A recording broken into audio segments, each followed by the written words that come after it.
দেখো না, ও যে বাটপার, আমার তো মনে হয় সাইনটাও নকল করে নিয়ে আসছে। না না না, আমি রতনের সাইন চিনি, 100% খাঁটি রতনের সিগনেচার। আমি বুঝলাম না, বাবা 5 বছর যাবত রতন আঙ্কেলের কাছ থেকে টাকাটা আদায় করতে পারে নাই, আপনি কিভাবে আদায় করবেন? মারিয়া, কথায় জাত কথায় ভাত, কথায় মাত কথায় কাত। আমি ওনাকে সুন্দর করে কিছু কথা বলে মাফ করে দিলাম, উনি কাজ পেয়ে চেকটা লিখে দিলেন। আরে বাবা, কি কি সুন্দর কথা বলছেন সেটা তো বলবেন। আচ্ছা ঠিক আছে, কি সুন্দর কথা বললাম সেটা যেহেতু তোমরা শুনতেই চেয়েছো, আমি বলি। আমি রতন সাহেবের কাছে গিয়ে বললাম, খান সাহেবের খুব বড় একটা গোপন রোগ হয়েছে, সে আর বেশি দিন বাঁচবে না। তারপরে তার কাছে আকুতি মিনতি করে বললাম যে রতন সাহেব প্লিজ খান সাহেবকে বাঁচান, কয়েকটা টাকার জন্য উনি মরে যেতে পারে না। না না, রতন সাহেব আমার কথা শুনে ইমোশনাল হয়ে অনেক কান্নাকাটি করলো, বললো আমার বন্ধু বেঁচে থাকবে, আমার বন্ধু খানকে বাঁচতে হবে। তারপর উনি চেকটা লিখে দিলাম, নিয়ে আসলাম। এই বেটা ছেলে, তোমাকে কে বলেছে ও বড় রোগ হয়েছে এই কথা বলতে? এখন যদি সত্যি সত্যি বড় কোনো রোগ হয়ে যায় তখন? আর রোগ হলে সমস্যা কি? টাকা তো পাইছেন, ওটা চিকিৎসা করবেন। যাচ্ছে সব কথা। খান সাহেব, আপনার পরবর্তী শর্তের কথা বলেন, আমি তাড়াতাড়ি শর্ত পূরণ করবো, কারণ আমার আর তর হয়েছে না, আমি মারিয়াকে বিয়ে করবো। I love you Maria. বলেন কি করবো তারপর? দাঁড়াও, আমি একটু ভেবে দেখি। হ্যাঁ, জানাচ্ছি তো, জানা। ঠিক আছে, তাড়াতাড়ি করেন। আল্লাহ, 3 নম্বর শর্তটা যাতে সহজ হয়। আপনি সব ফাইজলামি বন্ধ করেন। আপনি বুঝতেছেন না আপনার সাথে আমার বাবা কোনোভাবেই বিয়ে দিবে না? আরে কি বলো তুমি? তোমার বাবা আমাকে কথা দিচ্ছে 3টা শর্ত পূরণ করতে পারলে তোমাকে আমার হাতে তুলে দিবে। 2টা শর্ত তো পূরণ করে ফেলছি, বাকি 1টা শর্ত পূরণ করতে পারলে তুমি হবে আমার বউ, আমি হব খান সাহেবের জামাই। 3টা কেন, 3000 শর্ত পূরণ করলেও আমার বাবা আপনার সাথে আমার বিয়ে দিবে না। তোমার বাবা এক কথার মানুষ, উনি যখন আমাকে কথা দিছে অবশ্যই আমার কাছে তোমাকে বিয়ে দিবে। বাবা বিয়ে দিলে কি হবে? আমি তো আপনাকে বিয়ে করবো। আরে বাবা, আমি অন্য একজনকে ভালোবাসি, আর ও আমাকে প্রচন্ড ভালোবাসে। ওকে ছাড়া আমি যেমন বাঁচবো না, ও আমাকে ছাড়া বাঁচবে না। আর প্লিজ আপনি আমাদের ভালোবাসার মধ্যে বাধা হয়ে দাঁড়াবেন না। কি? তুমি আরেকটা ছেলের ভালোবাসো? ওই হালার নাম কি? এই, সাবধানে কথা বলুন। ওর নাম সানি। নাম শুনে বোঝা যাচ্ছে ও তোমাকে ভালোবাসে না, ও ভালোবাসে তোমার বাবার টাকা পয়সা ধন সম্পত্তিকে। আর একবার তোমাকে বিয়ে করতে পারলে না, তোমার বাবার ধন সম্পত্তি টাকা পয়সা আত্মসাৎ করে তোমাকে লাচ্ছি মেরে বাসা থেকে বের করে দিবে। খবরদার, যাকে চিনেন না তাকে নিয়ে উল্টাপাল্টা কথা বলবেন। আমি ওকে ভালোবাসি, আমার ভালোবাসা মানুষ নিয়ে উল্টাপাল্টা কথা কিন্তু আমি একদম সহ্য করবো। ঠিক আছে, এই ছেলেকে তোমাকে ভালোবাসে না, তোমার বাবার টাকা পয়সাকে ভালোবাসে, এইটা যদি আমি প্রমাণ করে দিতে পারি তখন কি হবে? তাহলে আমি ওই ছেলের সামনে আপনাকে আই লাভ ইউ বলবো, আর ডিরেক্টলি বাসায় এসে বাবাকে বলবো আমি আপনাকে বিয়ে করতে চাই। প্রমিস? প্রমিস। ওকে, ডিল ডান। তবে এটা প্রমাণ করতে হলে তোমার ছোট্ট একটা হেল্প লাগবে আমার। বলে হেল্প করবা? কি হেল্প? তুমি যে জামা কাপড় পরে আসো এগুলো পড়তে পারবে না। ছিঁড়া ফাড়া গরিবি ফকিন্নি এরকম জামা কাপড় পরে তোমার বয়ফ্রেন্ডের সামনে যাবা, যাতে তোমাকে খুব গরিব লাগে। বাকি কাজ আমি করবো। আচ্ছা ঠিক আছে। বেবি, তুমি আমাকে টাকা দিলে কেন? তুই আমাকে ভেবে বলিস কেন? যা। বেবি, তুমি আমাকে চিনতে পারছো না? আবার বেবি? আমি মারিয়া। ঘরে তো মতো লাগতেছে। স্যার আসসালামু আলাইকুম। সালাম আলাইকুম। নাই, আমি তো খান সাহেবের ড্রাইভার ছিলাম। আমি অবশ্য চাকরি বাকরি করি না, আমি ড্রাইভারি করুন, কার গাড়ি তো নাই। গাড়ি নাই মানে? স্যার আপনি কি কিছুই জানেন না। খান সাহেব ব্যাংকের থেকে অনেক টাকা লোন নিছিল, টাকা ফেরত দিতে পারে না দেখে ব্যাংক গাড়ি বাড়ি যা আছে সব নিয়ে গেছে। অন্ত খান সাহেব ফকির, রাস্তায় ভিক্ষা করে, কুড়ির বস্তিতে থাকে। আর মারিয়া মানুষের বাড়িতে কাম করতে গেলে দেখেন কেমন কালা ফকির নিয়ে গেছে। মারিয়া, উনি যা বলছে তা কি সত্যি? বেবি, আমাদের সব শেষ হয়ে গেছে। আমার যত টাকা পয়সা গাড়ি বাড়ি যা কিছু ছিল সব শেষ। বেবি বেবি, এখন শুধু আছো তুমি।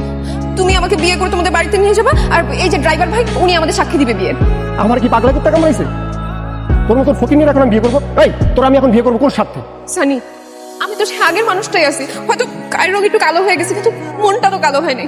বেবি, আমি তোমাকে আগের মতোই ভালোবাসি, ঠিক একরকম ভালোবাসি। তুমি কেন আমাকে বিয়ে করবা না? কারণ তোরা এখন রাস্তার ফকির, তোর বাবা মার এখন কিচ্ছু নাই। শোন, তোর এখন আমি সত্যিটা বলিয়ে দিই। তোর সাথে আমি প্রেম করেছিলাম তোর বাবার টাকা আছে বলি, যাতে আমি রাতারাতি বড় লোকের জামাই হতে পারি। এখন তোর বাবার টাকাও নেই, এখন তুইও আমার এই মনে নাই। এখন থেকে এই মনে অন্য কোনো বড় লোকের মেয়ে।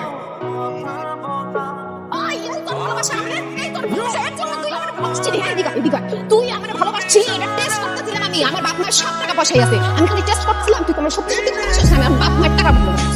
এখন তো সব প্রমাণ হয়ে গেল যে সে তোমাকে সত্যি ভালোবাসে না, সে ভালোবাসছে তোমার বাবার ধন সম্পত্তিকে। এখন তুমি ভাইবা চিন্তা দেখো কি করবা।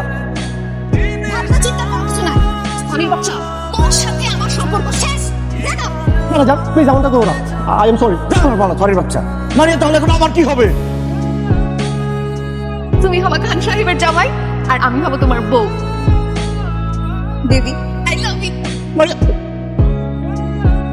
শোনো বেবি, এখন বাবার কাছে গিয়ে আমাদের বিয়ে কথা। মারিয়া তুমি একটা ড্রাইভারকে বিয়ে করবা? আমি ড্রাইভার আমি ড্রাইভার দেখ হালকা মুস করে এসেছি আমি খান সাহেবের জামাই আমার সাথে কথাবার্তা সাবধান জানা তো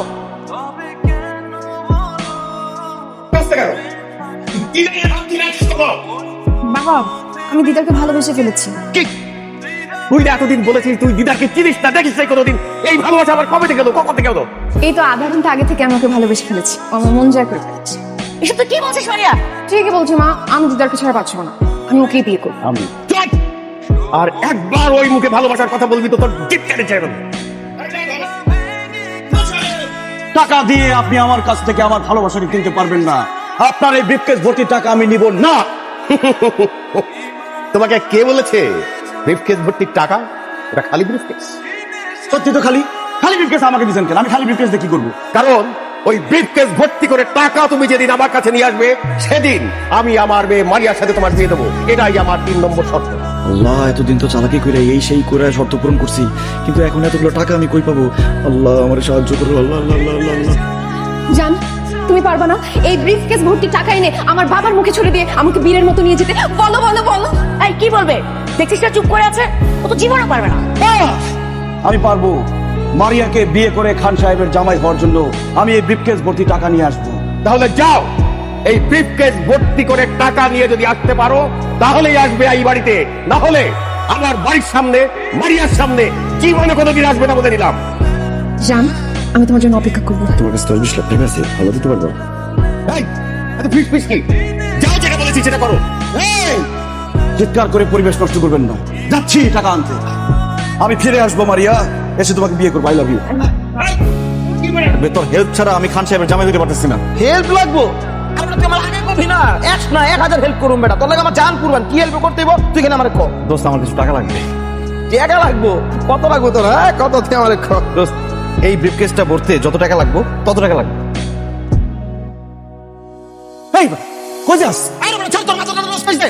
আরে বেটা, বড় যে আমারে বিক্রি করে সোয়াশের বেগুনের দামই হইব না। আর আমি তোর তুমি বিলকেস বড় টাকা তাই তোর অনেক গেলে 10 20 100 500 টাকা দিতে পারি, এর বেশি দিতে পারি না। 200-500 টাকা দিয়ে আমার এই ব্রিফকেস ভরবো? তুই যে গ্রামে গিয়ে গপ্প মারো যে লাখ লাখ টাকা হাতাস তুই ঢাকা শহরে, ওই টাকা কই রাখোস?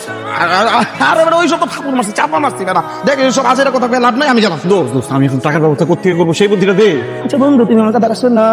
এই বিলকেসটা বলতে ন্যূনতম 10 থেকে 15 লাখ টাকা লাগবে।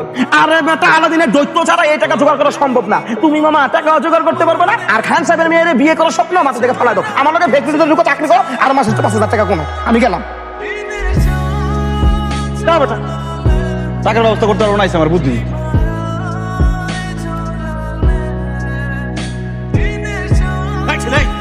আমি তোমাকে বলেছি ব্রিফকেস ভর্তি করে টাকা নিয়ে আসতে, তুমি খালি ব্রিফকেস নিয়ে আসছো কেন? যাও, বেড়ে যাও আমার বাড়িতে, বেড়ে যাও। খান সাহেব, আমি খালি হাতে আসিনি। আপনি আমাকে ব্রিফকেস ভর্তি টাকা নিয়ে আসতে বলছেন, আমি ব্রিফকেস ভর্তি টাকা নিয়ে আসছি। Wow, thank you so much জান। Welcome and I love you. Khan সাহেব, এই নিন আপনার ব্রিফকেস ভর্তি টাকা, গুনে শেষ করতে পারবেন না।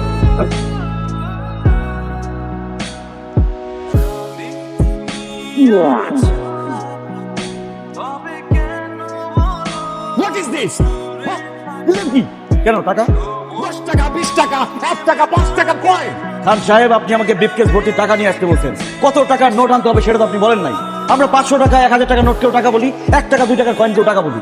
আমি ব্রিফকেস ভর্তি টাকা নিয়ে আসছি, এখন সেখানে 1 টাকার কয়েন আছে নাকি 2 টাকার কয়েন আছে সেটা তো আমার দেখার বিষয় না। আমি আমার শর্ত পূরণ করছি, এখন আপনি আপনার বাকি কাজ করেন। খান সাহেব, আপনি কিন্তু এক কথার মানুষ। হ্যাঁ বাবা, তুমি তো এক কথার মানুষ। বাহ বাহ বাহ বাহ বাহ বাহ। দিদার, আমি তোমার বুদ্ধির তারিফ না করে পারছি না। আসলেই তুমি একটা বুদ্ধিমান ছেলে, যার বুদ্ধি এবং মেধা আছে।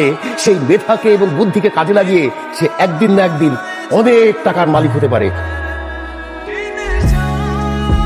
আজকে হয়তো তোমার টাকা নেই, কিন্তু এই বুদ্ধি মেধাকে কাজে লাগিয়ে তুমি অনেক টাকার মালিক হয়ে যেতে পারবে। আর যার মোটেই বুদ্ধি নেই, অনেক টাকা আছে, সে কিন্তু তার টাকা রাখতে পারবে না। তুমি আমাকে সত্যি সত্যি মুগ্ধ করেছো। তোমার বুদ্ধি দিয়ে প্রমাণ করে দিয়েছো যে তুমি আমার একমাত্র মেয়ে মারিয়ার যোগ্য। তাই আমি সিদ্ধান্ত নিয়েছি, তুমিই হবে আমার একমাত্র কন্যা মারিয়ার হাজবেন্ড।